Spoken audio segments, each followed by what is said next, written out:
This CES 2025, Samsung made a lot of major announcements, and some of the big ones were related to home entertainment. They announced some new products like this device that turns tables into interactive touch surfaces. They showed off transparent displays and holograms, and they even launched their new Samsung Vision AI. So in this video, I partnered with Samsung to really dive deep into Samsung's vision for home entertainment. And there's really 10 or 11 main announcements that I think you'll want to know about. Now, before I explain that little white cube, or the other hardware for that matter, let's start off with the big picture. TV specs will always be important, but Samsung's really interested in going beyond just the color and the resolution of TVs. At the keynote, they emphasized how they envision TVs being more than just a way to watch movies or shows. Samsung wants TVs to be able to do more and play a central role in your life, whether that's with wallpapers and art or as the center of your smart home. And Samsung is unifying a bunch of new features under the term Samsung Vision AI. And I think this makes a lot of sense. Let me explain. So this will surely include more features in the future, but for right now, there's really 7 main ones. First, we have the ability to get additional information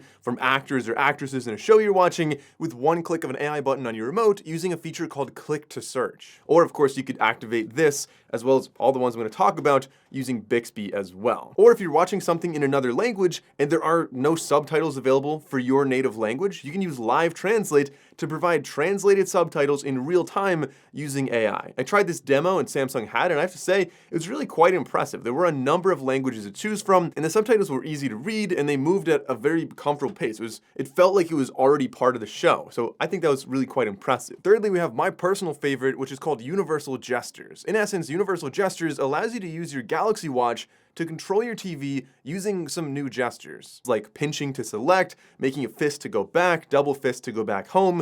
And I think this could be useful, for example, if you're on an exercise bike or a treadmill, perhaps if you're cooking, you don't have your hands free, maybe your hands are dirty, or if you just want to change the content but using the remote is challenging, this is really the perfect solution. I could also see this being great as an accessibility feature for anybody who might not be able to use a regular remote very easily. And the ecosystem deepens as well with home monitor, family and pet care, and more on top of that. Oh, and also USB cameras connected to the TV can function like smart cameras even without a dedicated camera for family care and pet care functions. So you can care for your home and your family with the Home AI experience. These can include safety alerts, daily updates, and information about your household environment when you are away. Then there's also pet care, which uses the smart cameras throughout your house to check in on things. For example, if you ask where your pet is, Samsung will be able to identify pets on camera and show you clips where your pet was last seen. In their example, the dog was eating a shoe. So you're able to find that clip and surface it just by recognizing the pet in the video. Family care is also sort of in this bundle of features, and it can do things like dim the lights when your child falls asleep or other things like that. Fifthly, we have a new feature called generative wallpaper. To use this, you just click generate. You can select different types of scenes, whether you're looking for nature or festive wallpapers. Then you can answer a few prompts like what art style you want, what time of day you might want, if it's a landscape, things like that. And each time you get 3 images generated, and more times than not, I have to say, I was really quite impressed by the scenery that was actually provided. So I would love to see some extra text inputs, like if I could get an astronaut on the beach or something like that, but hey, this is not bad. And if you're watching low quality video, you can use AI enhancement to potentially improve the video and the audio quality. And last but not least, in this little basket of Samsung Vision AI features is the Samsung Food feature. So the example I saw was if you're watching a movie and you liked a meal. This one was lasagna, which I hope you know how to make lasagna. I love lasagna. But imagine if it's some international dish that maybe you've never heard of. You can ask Bixby for a recipe and have it send it over to your refrigerator. Then you can see what the ingredients were, what you need to buy, and what you need to do to actually make that recipe and experience that food that you saw just a couple minutes ago on your TV. In summary, the Samsung Vision AI features offer a lot of solutions to things that I had to use my phone to do before, meaning that this now provides distraction-free viewing experiences where the TV can do things that you would previously, like I said, need your phone for. The main emphasis being advancing TVs beyond just content-centered viewing experiences and ultimately move it into more personalized experiences. Oh, and with all these new AI features coming to Samsung televisions, Samsung's really doubling down on Knox security for TVs. Especially with this much AI and smart home connectivity, you pretty much need to have security become a significant focus. So I was happy to see Samsung really put an emphasis on that during this announcement. Personally, I'm excited about AI. There are so many incredible possibilities. But we also know there are concerns. Is my data truly secure? Am I protected from phishing attacks? At Samsung, we embrace AI as a force for good while recognizing that we have a responsibility to safeguard what matters most to our customers. That's why we have invested in Knox security since 2015 to ensure your privacy is secure. But aside from these features, Samsung also announced some exciting new products and teased some cool new tech as well. The Premier 5 is really the big one in my opinion. This is the world's most compact triple laser ultra short throw projector, and this means you can place it on a table or a shelf near the wall and get a 100-inch display, I'll show that in metric for my international friends, with vivid, lifelike picture quality and an incredible color spectrum. The Premier 5 offers excellent picture quality with enhanced spectrum of 1 billion plus colors enabled by color gamut 154% of DCI-P3. It's a small, white, cube-shaped projector that can just sit a short distance from the wall, like I said, a table or a shelf or something like that, and you're producing very, very large images. Or you can actually use this in other ways beyond that. You can use this on other surfaces as well and even turn them into touch interactive displays. For example, you can shine this on a table, connect it to your phone, and play a game just by touching the table. So your table literally turns into a touch interactive display. I think this could be fun and useful for kids, for example, for educational purposes, and perhaps even for like a collaborative meeting, which again, this just makes it more versatile since you don't need anything special besides just a flat white surface to project onto. It also has auto keystone, autofocus features that make setup much, much easier. So you pretty much just plug in the power cable and you're ready to go, which, as you may expect, this is a smart projector, meaning that it has Samsung Smart TV's interface on the inside. You can select apps and stream content without needing to plug in dongles or HDMI. And then to control the projector, you can either use a remote, the touch controls on the top of the projector, or a Samsung device such as your phone, for example.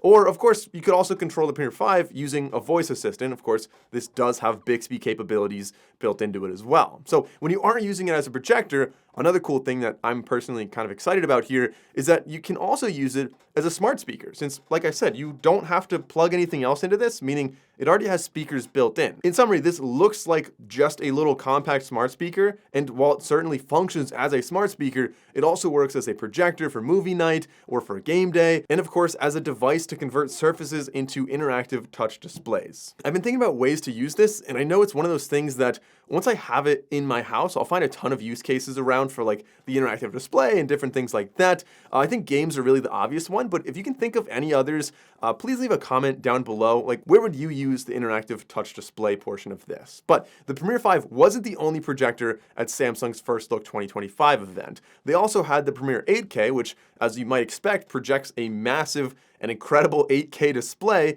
and it's actually an industry first as well, as the first projector offering 8K wireless connectivity. They also had the Freestyle 2nd Gen, which I've been a big fan of since its inception, and I've actually been using the past few generations. I really like that projector a lot, and I think projectors are especially cool because when you aren't using them, you have a nice clean wall without like a black TV screen. But Samsung is also aware of this, and they have two other solutions. The first is a prototype with their transparent micro LED displays. This technology has really been improving over the years, and honestly, I think we're going to start seeing more and more of this in probably commercial applications first, and then perhaps someday you'll even have a transparent TV somewhere in your home. But the tech behind this, I think, is so cool. Even if you aren't trying to hide your TV, I could see this tech being potentially used in a mirror, in a window, or a lot of other like smart appliances. I think this is just such a cool technology to have a transparent display. Oh, and nearby that, Samsung also had some general micro LED and RGB micro LED TVs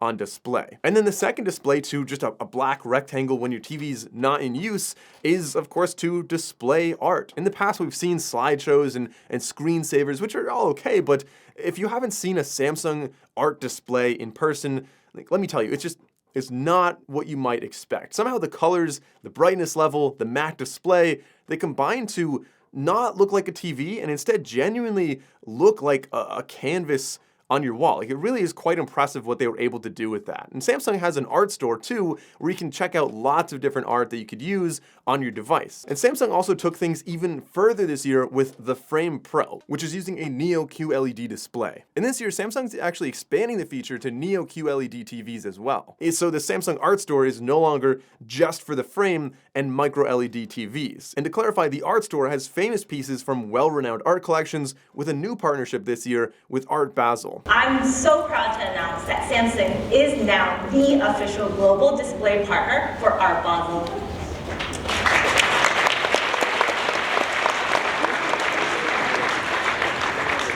We'll have a dynamic calendar of events planned for major cities this year, including Hong Kong, Basel, Paris, and Miami Beach.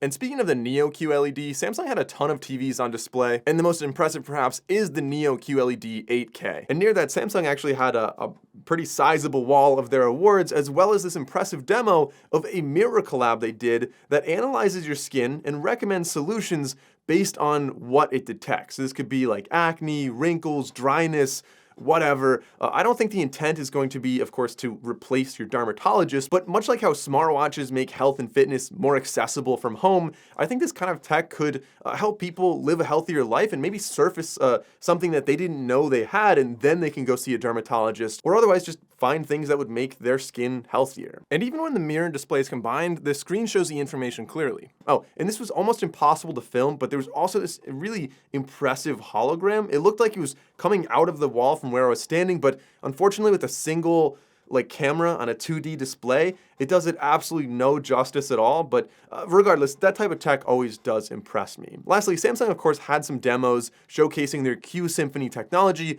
that I discussed back in my Samsung Music Frame video. So that was Samsung's First Look 2025 at CES. There's a lot to talk about, and honestly, I fully understand now why Samsung wins just so many awards, with I think 18 consecutive #1 TV in the world awards. There were just so much impressive tech, so many things in the pipeline, like transparent displays, and a lot of cool new products like the Premiere 5 to the Frame Pro and the Neo QLED 8K. And Samsung's really expanding their focus on art and the art experience as Art TV, the Frame and the Frame Pro, micro LED, and now QLED support, plus the new Art Basel partnership. But more importantly, Samsung Vision AI is expanding the scope of TVs beyond just content-centric devices and to more personalized experiences that can act as a central smart home hub or enhance your movie night experience.